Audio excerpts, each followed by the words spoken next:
आमचा बंद करा मार्केट बाहेरच फटाका मार्केट कसं बाहेर फोन मार्केट झाला काय तिकडे गेले सगळे बदलत 15,000 भाडं आहे ना याला जरा एक दुकान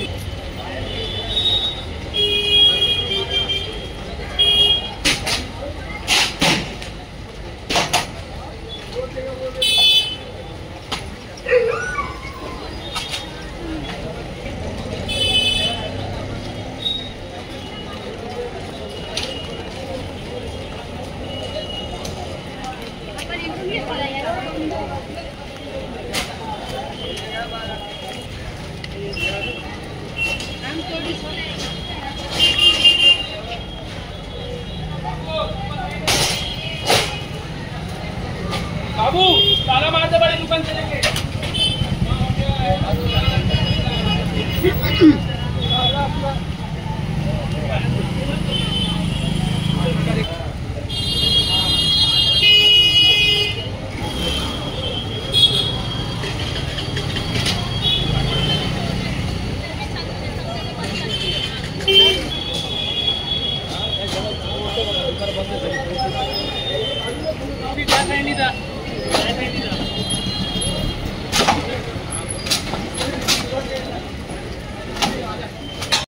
हंड्रेड वेळा समजावून सांगितल्यानंतर पण जे ऐकत नसतील त्यांच्यावर काय करायचं सांग।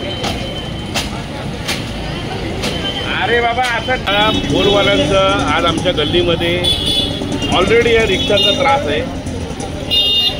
आज तुम्ही हे बघितलं असेल त्यांच्याकडे कॅमेरा वगैरे आदिवासी महिला इकडे बसलेल्या त्या सणासुदीला येतात फक्त।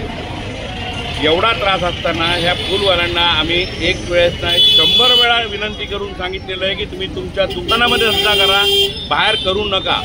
आज यांचा दुकानात जर 500 किलो माल राहत असेल तर हे 2-2 हजार किलो माल भरतात आणि तो माल कोणाच्या जेवर भरतात, लोकांच्या जेवर तुम्ही बाहेर लावता, त्यात त्यांचे पालापत्तेवाले बसलेले असतात। आज यांना समजावून सांगितलं तुम्ही तुमच्या दुकानात राहा, आम्हाला कारवाई करायला लावू नका। एवढं समजावून झाल्यानंतर मी रोज त्यांचे समजावून त्याचा माल उचलून नेलाय किंवा त्यांना कळेल, पण माझी पाठ वळल्यानंतर परत ते करायचं तेच करतात ती लोक। आज मला स्थानिक रहिवासी येऊन मला अर्ज देऊन गेले, स्थानिक रहिवासी ज्येष्ठ नागरिक येऊन मला कान पिळून गेले। म्हणलं त्या आज ज्येष्ठ नागरिकांना मला सांगितलं, आम्हाला बऱ्याच वर्षावरून सांगतात, आम्ही ते अजूनपर्यंत कारवाई नव्हतो करत। त्यांनी सांगितलं आम्हाला सकाळी जर मॉर्निंग वॉकला निघायचं तर आमची डेअरिंग होत नाही या एरियातनं बाहेर पडायची, त्यासाठी त्यांनी मॉर्निंग वॉक सोडून दिलेलं आहे। आज तुम्ही स्थानिकांना त्रास देऊन तुम्ही काय मिळवता? फक्त पैसा कमवायला आलात का इथे? तुम्हाला माणसं नाही का माहिती? हे माणसांची आज आम्ही पण त्यांच्याशी सगळेजण एकत्र कोण्या राहत असतो। 100 वेळा समजून तेच करत असेल तर माणूस काय करत सांगा? आज इतका त्रास असल्यानंतर 100 आम्हाला यांचं नुकसान होऊ नये ह्याच्यासाठी मी ते प्रयत्न केले अनेक वेळा, पण यांना ती भाषाच कळत नाही।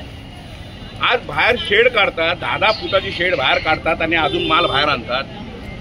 त्याचा त्रास यांनाच होतो, जनतेला होतो ना। सगळं चालणं मुश्किल होते आम्हाला इकडनं। आज रिक्षाचा 1 रिक्षा 2 रिक्षा आला ना की ते पास होऊ शकत नाहीत आणि ह्यांच्या बाहेर आल्यामुळे काय होतं, जनता सुद्धा बाईकवर बसून त्यांच्याकडे खरेदी करते। ही परिस्थिती इकडे झालेली आहे। चेन स्नॅचिंग होत आहेत, ट्रॅफिकचा बोजवारा उडालेला इकडनं। जगणार काही इकडचे स्थानिक लोक जगणार कशी यार? तुम्ही त्यांना फाट्यावर मारून नका ना करू या गोष्टी। महापालिकेने आणि पोलिसांनी कसं तुम्ही सहकार्य केलं? महापालिका आणि पोलिसांनी याला पूर्ण आम्हाला साथ दिलेली आहे। त्यांना हे उगाच कोणाचं काहीतरी नुकसान करा म्हणून महापालिका पण आमच्या बाजूने येणार नाही ना पोलीस पण येणार नाही। यांचा त्रास पोलीस स्टेशनला माहिती आहे आणि महापालिका अतिक्रमण विभागाला माहिती आहे। फक्त कोण बोलायची खोटी होती, त्यात आम्ही बोललो आणि ती कारवाई करून घेऊ।